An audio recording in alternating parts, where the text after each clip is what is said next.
your life. Okay, I don't. Can you guys say us? Listen, I think we figured it out, you guys, and so we're gonna go ahead and go live from here. We're gonna share the video. I want to make sure everybody get on first, so some folks come back on before we actually share it. Come on back in, you guys. We have figured it out. We have a millennial over here, actually. Technical support. For technical support. All right. Cecily? All right, so we're going to. Hi everyone, this is Van Brown and I'm Lolita Brown, and we've been married since September 7, 2019, but we've actually been together for about 6 years. And so we're honored and grateful and thankful to be on this platform to share with you guys some of the things that we've learned in our marriage thus far. And we're just grateful for Tamara and her husband for allowing us to be on their platform. We're so inspired and just honored because there's not that many, things out there that are encouraging marriages to, continue and to be strong and preparing people for it. So we're honored, and we're just going to jump right into it. We have a few questions. Our topic is, what was the plan before marriage and are currently during the plan in your marriage? So the first question is, prior to marriage, dating phase, engagement, was there a plan of commitment already designed for the next level in your relationship? You want to answer that, Vic? So, yes, in the beginning, there was a plan just honestly to get to know each other. I think faith brought us together and we just got a chance to really, dive in and get to know each other. Van had a nonprofit organization, or he has, called Celebration of Love. And my heart's desire was always to have a nonprofit organization, and I wanted to be international. And my husband is from the Bahamas, and so he had his nonprofit, and it was international. And so that kind of like sparked our interest in the beginning. So I ended up going on his mission trip, and I ended up seeing what kind of man he is and how much he loved the Lord. And it really encouraged me to get closer to him. And then as we got to, know each other a little bit more, then we started dating for pretty much a whole year. We dated. So we didn't necessarily want to make a full-on commitment until we actually got the opportunity to investigate each other, get to know each other, get to understand each other's vision and purpose. And then after that, I think that was when it really kind of just went into, okay, we're in alignment, our purposes align, and we have a lot in common. And that was pretty much the gauge into actually planning for engagement and marriage. I don't know if you want to add anything to that question. Yeah, that's good. One of the things I think people really need to understand, simply because just because you have the title Christian, it doesn't mean you know how to love and live with somebody. There's still a lot of information that needs to be digested. Pastors are not teaching it because simply they don't really quite know themselves. So we spent the first year dating, just trying to figure out each other, but there was a lot of inconsistencies in our relationship simply because we never really developed that sense of wholeness that one needs to come in with into a relationship in order for it to have some sort of a success. And as we started to date and we went through the difficulties of the arguing and the back and forth and the 2 days without speaking to each other, I got to a point where I realized this is where wisdom kicked in. In order for us to continue, we can't continue this way. So I went on a deep dive. We both actually went on a fast for 3 days, just trying to discover, God, what is it that you want us to do? How are we supposed to live in unison? We're doing this on behalf of you. How do we do this together? And when we went on that pursuit of learning how to live with another human being, love is easy. It's the living part that's difficult because our parents, our society, they never model a healthy kingdom relationship in front of us. So we're literally going on autopilot, on experience, on experimentation, so to speak. And once we started to go in a deep dive on relationship and learning who I am and self-mastery and all of these things, on our engagement, I guess I'll let you tell that part. Well, on our engagement, it was pretty spectacular, I would say. He actually had a book prepared where it really broke down our next 50 years. It had our vision statement, it had a mission statement, it even had a code of ethics for our family, and it pretty much had our whole life pretty much planned out and what he saw for us. And what was even more like engaging for me was that at the end of him going over all of this information, he asked me, do you accept? Do you agree? And so it painted a clear vision on where we're going to go. And I had never seen that done before. So yeah, simply because there was this deep teacher, the late Dr. Miles Monroe. I fell in love with the way he loved his wife and loved his ministry, and it just seemed like the kingdom plan that God wanted us to live by. And so I acclimated myself to him, and he said, hey, if you're taking a woman out of her mother and father home, that means that they're going somewhere. So it makes sense for her to understand where she's going before she agreed. So I spent weeks and almost months preparing. This is the next 50 years. This is where we're going to live.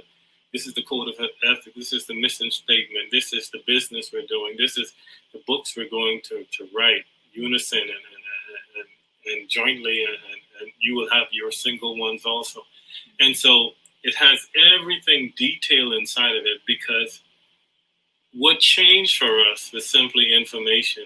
We went from arguing and disconnecting to everything becoming intentional. And once you become intentional, all of a sudden now your focus is single-eye focus. So it makes you to have a better chance of success. And so I had this huge elaborate plan in this restaurant with over 20 of our friends and family. And I just wanted everyone to know this is where we're going. And before I gave her the ring, I said, do you agree? See, this is what we have to get back to. We make the mistake thinking marriage is for us. In a sense it is, but marriage really is simply the purpose of marriage is for the mandate of God. So we got to get back there. awesome.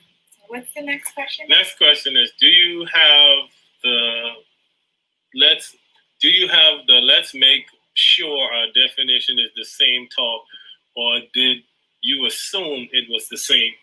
I guess that question kind of answered itself. Yeah, we clearly made sure. Yes. Code of ethics, mission statement.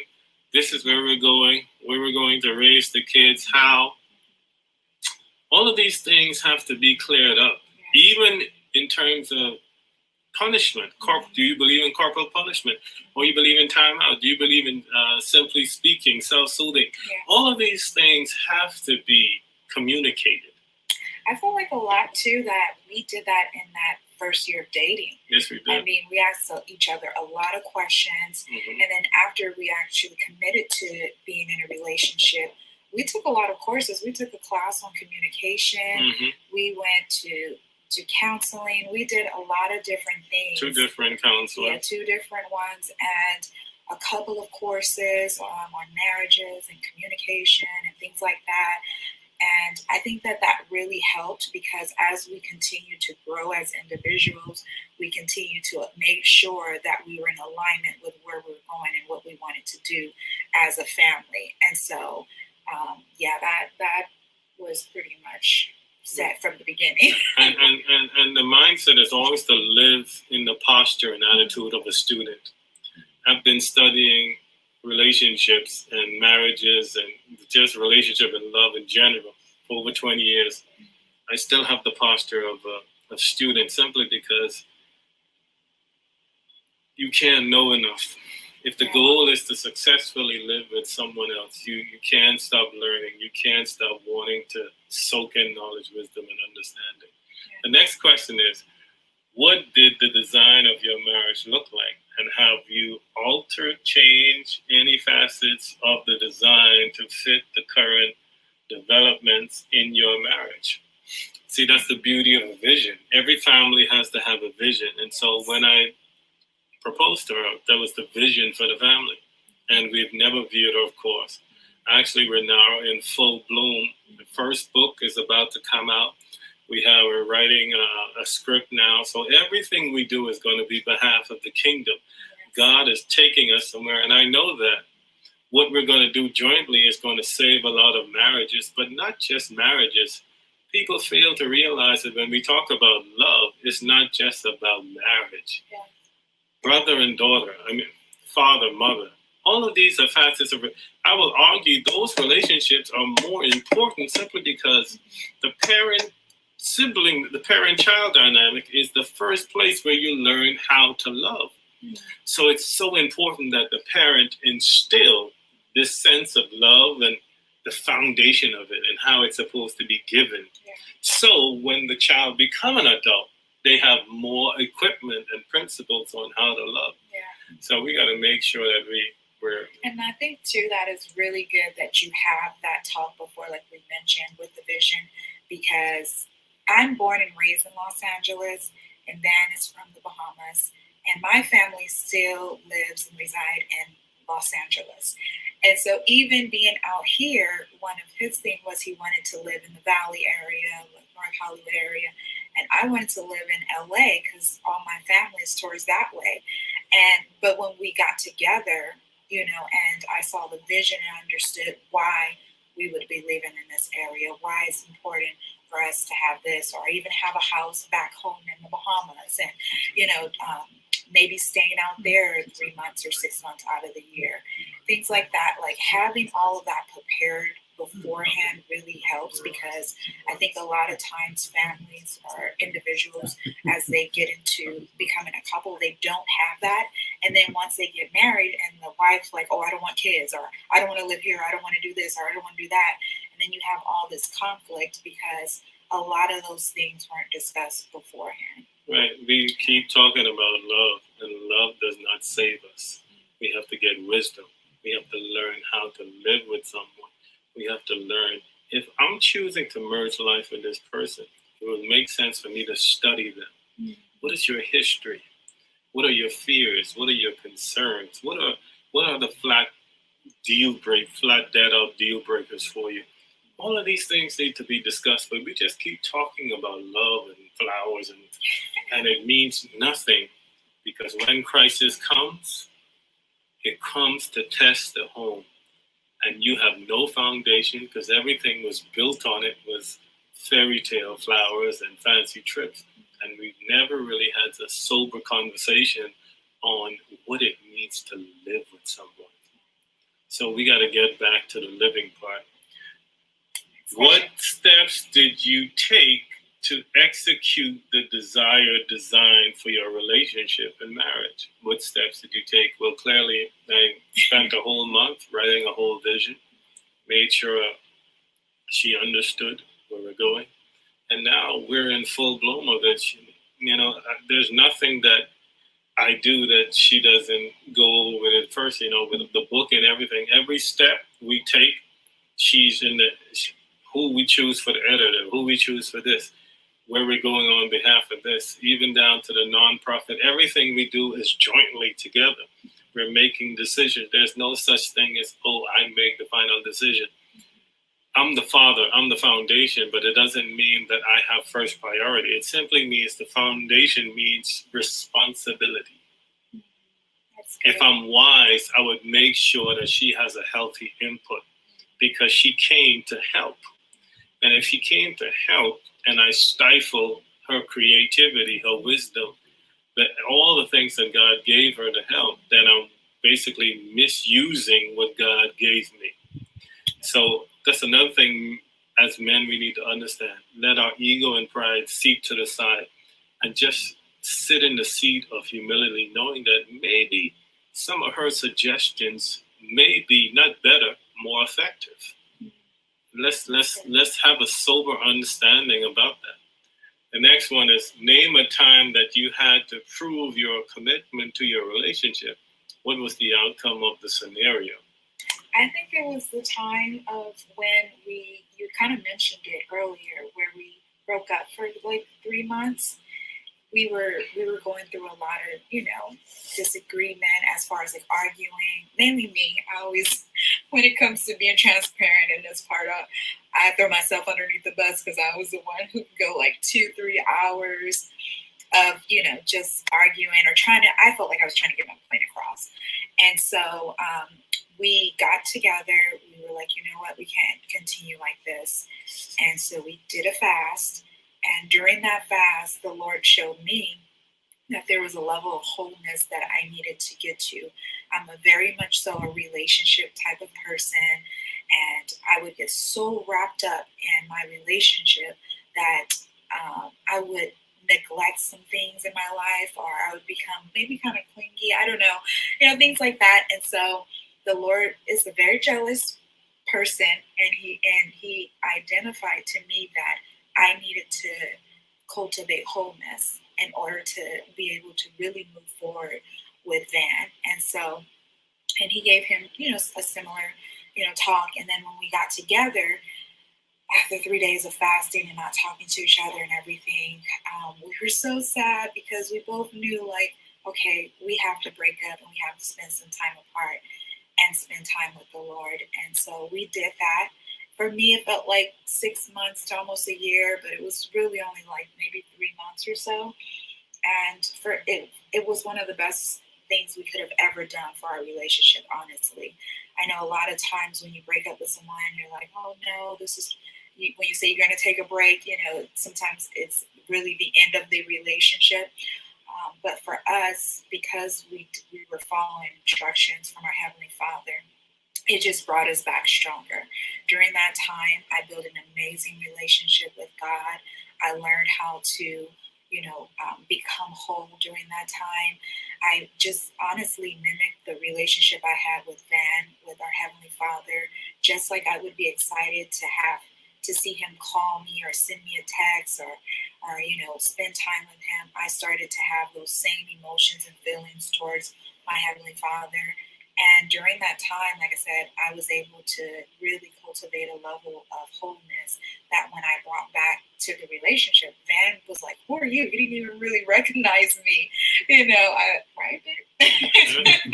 And so I think that was one of the things that kind of like we had to prove to ourselves, as individuals, that we are strong, separately, but we're also strong together.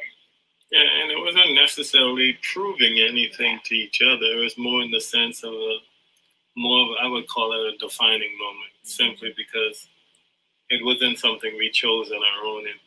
We knew God spoke to both of us individually. And if we wanted to be together, there are some things that we had to learn independent of each other. That's another thing that we as human beings need to understand, that other person cannot be your world. If it is your world, when they make mistakes, what is a simple 2 will become a 10. Mm-hmm. And all your life, you will be constantly frustrated because this human being is your world. And so what God was saying to us was, I have to be your world. Mm-hmm. I have to be your everything. And from that space, you could love them. Mm-hmm. But we had it the opposite way around. And so, obviously, if the person is your world, then everything they do, every misstep, every unkind word, every negligent thought, everything they do will exacerbate and bring stress into the relationship. So once we had a healthy sense of foundation, now the love, instead of it being conditional, it was unconditional. Yes. Because we went from a place of conditions to unconditional love, meaning the goal is to love like God now, agape style. I give no reason on why I love you. And that's a hard thing for us, for human beings in general, to consider, simply because all our life, people have taught us, make sure you get your needs met. Make sure you get your needs met. Make sure he does this, she does that. And I will argue, if you are a Christian, now if you live in the world, that you have your own ways of doing things. But if you're loving like Christ, agape love is the love that God shows us. And so that's the way he chooses to love us. And our job is to duplicate that love. So we love without conditions. Lastly, the outcome of that is you're married. Right. Name a time. Okay, we answered that one. With the vision of a design you created for your marriage in mind, how have you both parties maintained accountability to the work necessary to get the design? That's a good question. You want to answer? Yeah. I think that one, we have held accountability to each other. Like one of the things that my husband has done in our relationship, it's almost like he does an inventory within our relationship. And he'll either text me or call me, or he'll say, "Do you know that I love you?" And most of the time I'm like, "Yes." And then he'll say, "How do you know that I love you?" And then I have to like list things that, I felt like he did this or said this or whatever. And then the last question he would ask me is, "How can I love you better?" And I remember the first time he did that to me, I was like, at first I couldn't think of anything, but then I was like, oh my gosh, like this man really does love me, and he's invested in making sure that his love land. And so I gave him things. And so that was one thing that I love, that we hold each other accountable about. We still consistently do that in our marriage. Sometimes it's so random, or sometimes it's just, we can be in a good mood or whatever the case might be. And the questions will come up. And it has really helped us, because it gives us the opportunity to listen to one another and find out, is our love landing, and how can we be better at doing that? And so that was like one of the things. Right. Other than, constantly doing classes and courses. And also there's this part where in the disagreement is the most important thing. Mm-hmm. We prepare ourselves for the success of the marriage or the relationship, but we don't prepare ourselves for the crisis. And so when we used to argue 2-3 hours, and I came up with a system, because I realized my job is to duplicate what God does. And he prepares, he starts everything, finishes it, sees the failure in everything, and puts in the safety net. So I realized if we're going to have disagreements, then we have to have a healthy way to have disagreements. And so I came up with the 5-minute rule. Simply means whoever has the issue, they get 2 minutes to vent, and the person cannot interrupt. 2 minutes to vent everything you want to say, and then we spend the next 3 minutes solving the problem. When we first started to do it, it was a little difficult, simply because when you're doing something you've never done, it takes a while for the rhythm to set in. But once we got into the rhythm of it, now we don't even go past the 5 minutes, simply because in our country, forgiveness is given before the apology. So even if she does something, and I guess it's the same thing for me, the forgiveness is forgiven before the apology. We can't wait, right, because that's the way our Father loves us. So we have to put principles in our relationship. We allow feelings and discourse with each other to dictate how we're going to treat each other. And I will argue, when love is being challenged, that's the time when love's supposed to be activated the most. But what we do is we acclimate to our emotions, and we just give the person we claim to love hell, because we want them to pay for what they've done. And God is saying, no, in those moments, let love be the decision maker. So 2 minutes on the outburst, if you need any, and then 3 minutes on the solution. And I could with a humble thought, simply saying that because of that, we 2-3 hours, consistently arguing in the beginning, to basically not having disagreements. And when we do, we make sure we handle it with a healthy respect. So that's all the questions for today. Thank you guys so much for having us. It's an honor and a privilege. And we hope that this message and information that you guys got today help you, encourage you, and uplift you to a better and successful marriage. Bye. Thank you so much. Bye.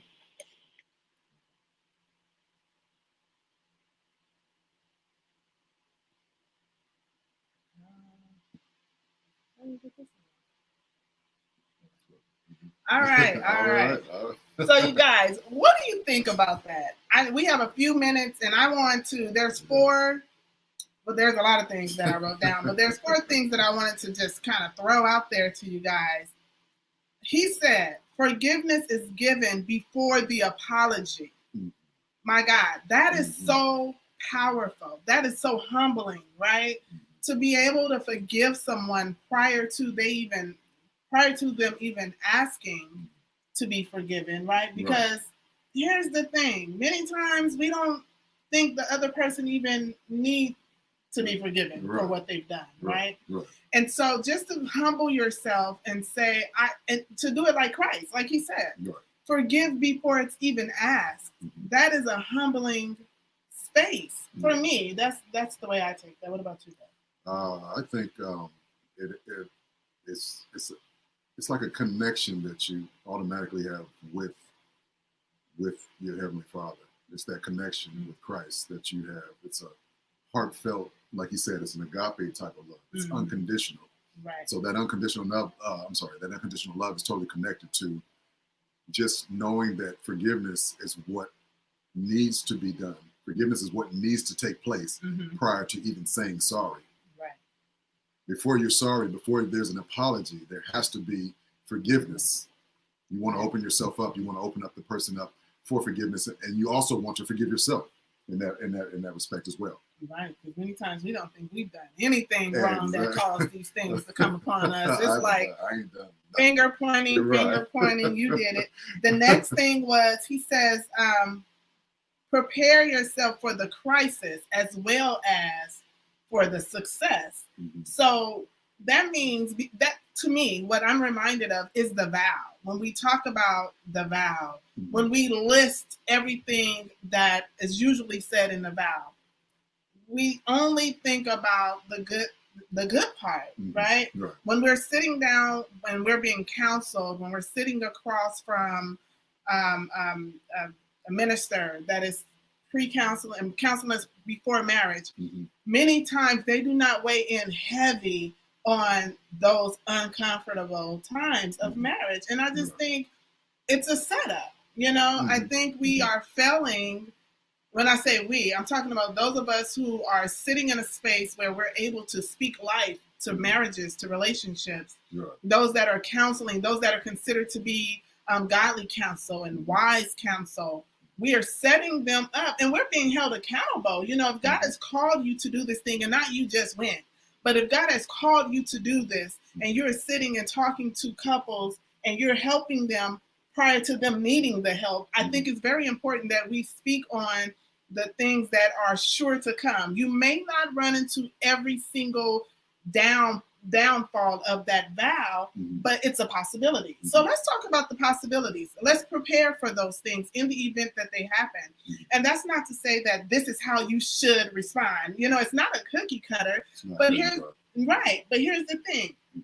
When God sends someone to a prophet to speak life into you or to speak something to you or give you a message, what my experience is, whether I've heard it before or not, my spirit connects with it. That's why it says to try the spirit by the spirit to see if it's of God, right?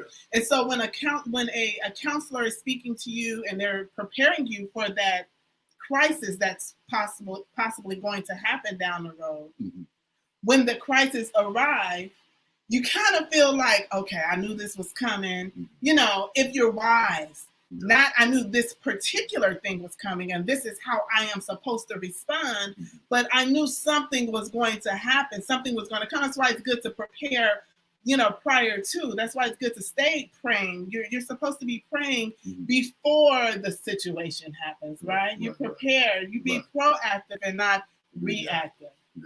So Yes. that was another one. Did you want to weigh in on that, Barry? Oh, absolutely, absolutely. And I'm going to take this directly from Mr. Van Brown.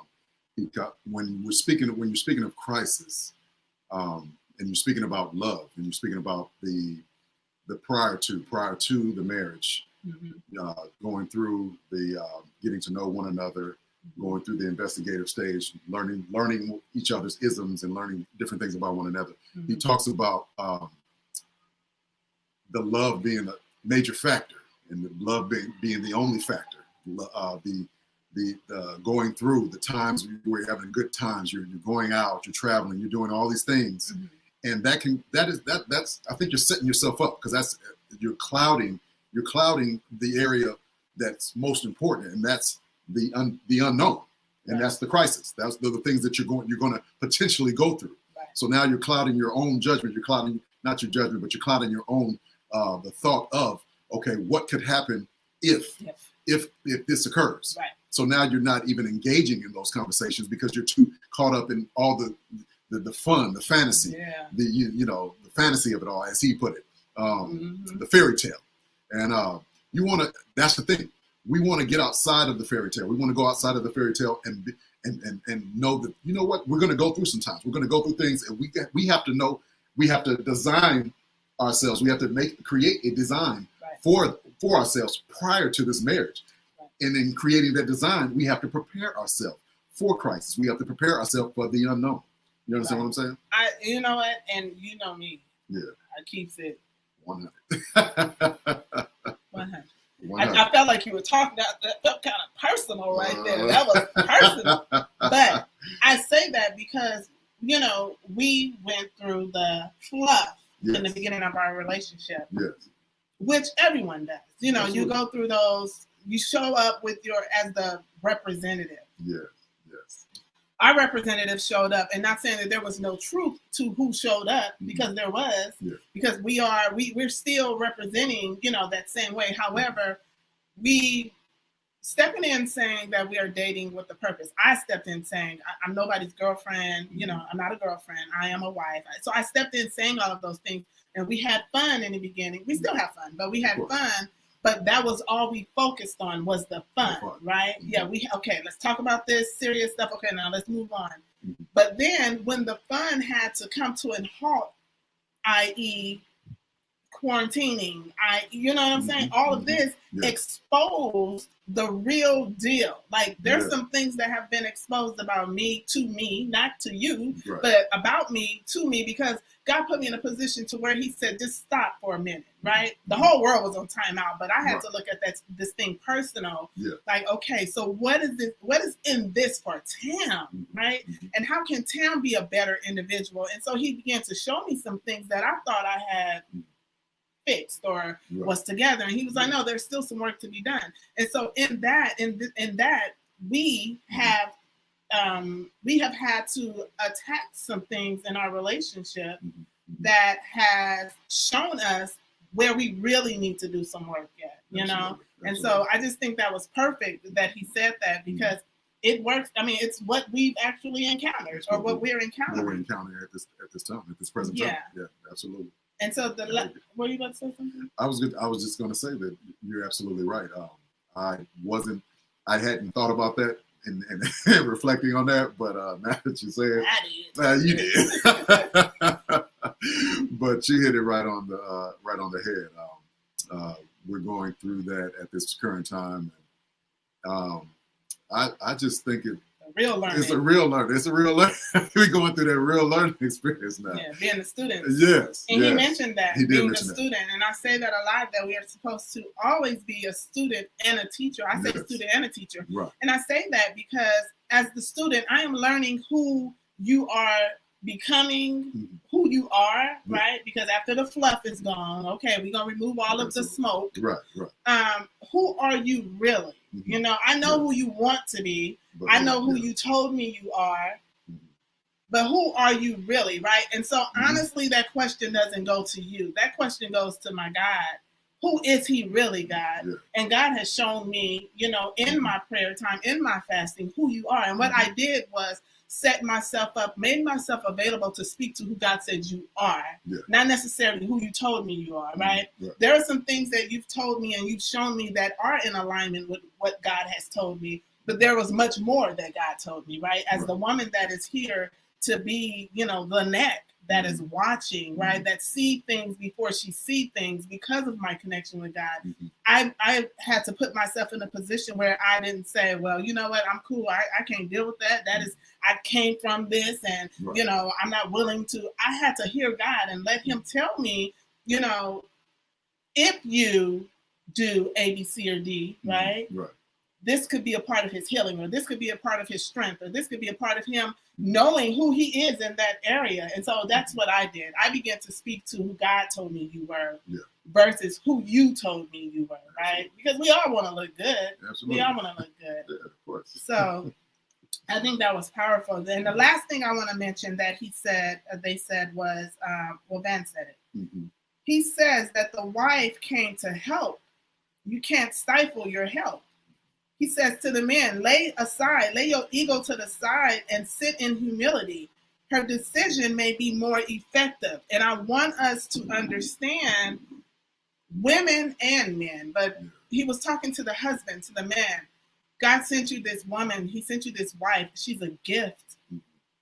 And she's and if you trust who God has given you, make yourself available to hear what it is that she's saying.